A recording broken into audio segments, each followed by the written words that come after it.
విచ్చేసినటువంటి మన ప్రియతమ నాయకులు, మన ఆశాజ్యోతి, నిరుపేద కుటుంబాలకి భగవంతులు, ఆంధ్రప్రదేశ్ నిర్మాణానికి, ఆంధ్రప్రదేశ్ యువతకు భవిష్యత్తును కల్పిస్తూ గడిచిన 30 సంవత్సరాలుగా ఆయన చేసినటువంటి ప్రయత్నంలో ఎంతో పెను మార్పులు తీసుకొచ్చినటువంటి మన ముఖ్యమంత్రి వర్యులు శ్రీ నారా చంద్రబాబు నాయుడు గారికి పాదాభివందనం చేసుకుంటూ స్వాగతం పలుకుతూ మనందరం కూడా హర్షాలతో వర్తించాలని కోరుకుంటున్నాను.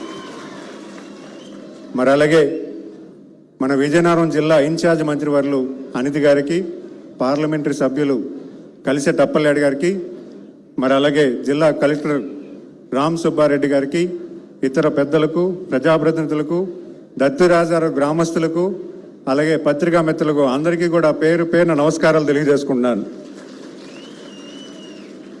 సార్, మొదటిసారి మా జిల్లా రావడం, మా గజపతినగరం నియోజకవర్గం రావడం, దత్తి గ్రామానికి రావడం మా అందరికీ చాలా ఆనందంగా ఉంది సార్.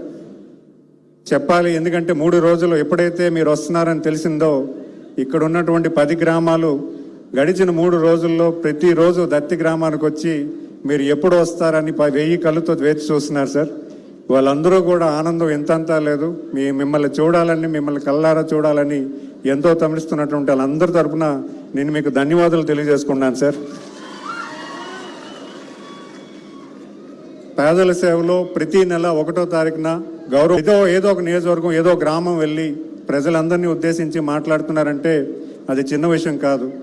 ఆయనకి ఎంతో బిజీగా ఉండి ఎన్నో పనులు ఉన్నా కూడా ప్రజలు ఎలా ఉన్నారు, వాళ్ళ సంతోషం బాగున్నారా లేదా, వాళ్ళను చూసి వాళ్ళకి ఏమైనా కష్టం వస్తే అన్ని కష్టాలు తెలుసుకొని పరిపాలన కరెక్ట్ చేసుకుంటూ గడిచిన 16 మాసాలుగా ఈరోజు కూటమి ప్రభుత్వం ముందుకు వెళ్తున్న తరుణంలో ఈరోజు మన గ్రామం రావడం, మన కష్టసుఖాలు తెలుసుకోవడం మనందరికీ కూడా చాలా ఆనందదాయకం.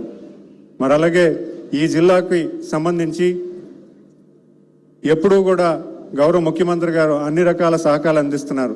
కలెక్టర్ గారు చెప్పినట్టుగా మనందరికీ కూడా రైతువారి కుటుంబాలు కాబట్టి ఎక్కువ మంది ఇరిగేషన్ ప్రాజెక్ట్స్ కోరుకుంటున్నారు. అవన్నీ కూడా గౌరవ ముఖ్యమంత్రి గారి దృష్టిలో పెట్టడం జరిగింది. ఖచ్చితంగా సానుకూలంగా మొన్న జరిగిన రివ్యూ మీటింగ్లో కూడా సుమారు 2 సంవత్సరాల్లో ఉత్తరాంధ్రలో ఉన్నటువంటి ఇరిగేషన్ ప్రాజెక్ట్స్ అన్నీ కూడా కంప్లీట్ చేయమని అధికారులకు ఆదేశించడం కూడా జరిగింది.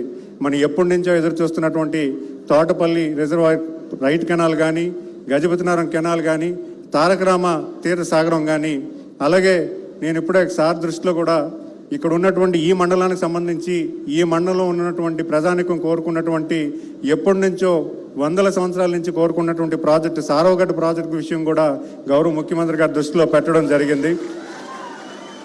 ఎందుకంటే ఇక్కడున్న ప్రజలందరూ కూడా రైతువారి కుటుంబాలు, వ్యవసాయమే ప్రధానంగా పనిచేస్తూ ఎన్నో ఒడిదొడుగులు ఒదుక్కొని ఈరోజు పిల్లలు చదివిస్తూ పిల్లల్ని మంచి స్థాయికి తీసుకెళ్తున్న పరిస్థితి మనందరికీ తెలిసిన విషయమే. అలాగే ఈ జిల్లాలో ఉన్నటువంటి అన్ఎంప్లాయ్మెంట్ గురించి కూడా గౌరవ ముఖ్యమంత్రి గారి దృష్టిలో పెట్టడం జరిగింది. ఎందుకంటే ఇక్కడ ఉన్నటువంటి ఇండస్ట్రీస్ను ఫెడరలైజ్కున్నటువంటి ఇబ్బందులు ఉన్నాయి, అలాగే జూట్ ఇండస్ట్రీస్కి ఉన్నటువంటి ఇబ్బందులు ఉన్నాయి, షుగర్ ఇండస్ట్రీస్కి వచ్చినటువంటి ఇబ్బందులు ఉన్నాయి. ఇక్కడ ఉన్నటువంటి ఇండస్ట్రీస్కి కూడా కొత్త ప్రతిపాదనలు తీసుకొచ్చి, లార్జ్ ఇండస్ట్రీ తీసుకొచ్చి ఎక్కువ మందికి ఉపాధి కలిపే విషయాన్ని కూడా గౌరవ ముఖ్యమంత్రి గారి దృష్టిలో పెట్టడం జరిగింది. దానికి కూడా సానుకూలంగా స్పందిస్తూ కొన్ని ఇండస్ట్రీస్ని కూడా మన జిల్లాకి వచ్చే పరిస్థితి కూడా గౌరవ ముఖ్యమంత్రి గారు భవిష్యత్ కాలంలో కార్యాచరణ చేస్తానన్నారు. అది కూడా మీకు తెలియజేసుకుంటున్నాను. మరి అంతేకాకుండా ఈరోజు ముఖ్యంగా మనం చెప్పుకోవాల్సిన విషయం, గౌరవ ముఖ్యమంత్రి గారు ఆయన ఎప్పుడూ కూడా ఆయన పరిపాలనలో 30 సంవత్సరాలుగా నిరుపేద కుటుంబాలని ఎలాగ పైకి తీసుకురావాలి, చదువుకున్న వాళ్ళని ఎలాగ పెంచాలి, చదువుకున్న వాళ్ళకి అవకాశాలు ఎలా కల్పించాలి అనే ప్రాధాన్యతతో 30 సంవత్సరాలు ఆయన పరిపాలన ఉన్నప్పుడు లేనప్పుడు ఎప్పుడు కూడా ప్రజల గురించి ఆలోచించి పనిచేస్తున్నటువంటి వ్యక్తి ఈరోజు మనందరికీ కూడా ఒక దిక్సూచి ఎన్నో విషయాలు మనకు చెప్తారు. అవన్నీ కూడా సూచన తప్పకుండా మనం అమలు చేసుకొని మన ప్రాంతాన్ని అభివృద్ధి చేసుకొని మనం రాష్ట్రంలోని, దేశంలోని, దేశ విదేశాల్లోని మన విజయనగరం నుంచి ఎక్కువ ప్రాతినిధ్యం ఉండేలాగా మనందరం కూడా ఉండాలని కోరుకుంటూ, ఎక్కువ సమయం సార్ మాట్లాడతారు, మీ అందరినీ ఉద్దేశించి మాట్లాడాలని నేను కోరుకుంటున్నాను. మరీ ముఖ్యంగా నేను మొదటిసారి శాసనసభ్యుడిగా నాకు అవకాశం ఇచ్చినటువంటి గౌరవ ముఖ్యమంత్రి గారికి ధన్యవాదాలు తెలియజేసుకుంటాను సార్. ఎందుకంటే ఇంతటి బాధ్యత ఎవరికి రాదు సార్. నాకు ఈ బాధ్యత అప్పగించారు. ఎంతోమందికి కుటుంబాలకి సాయం చేసే అవకాశం నాకు కల్పించారు. ఖచ్చితంగా మీరు ఇచ్చినటువంటి ఈ బాధ్యతని, వాళ్ళు ఇచ్చినటువంటి రుణాన్ని ఖచ్చితంగా నేను చేసుకుంటానని ఈ సభావేదికగా తెలియజేసుకుంటూ ధన్యవాదాలు తెలియజేసుకుంటాను. నమస్కారం. జై తెలుగుదేశం.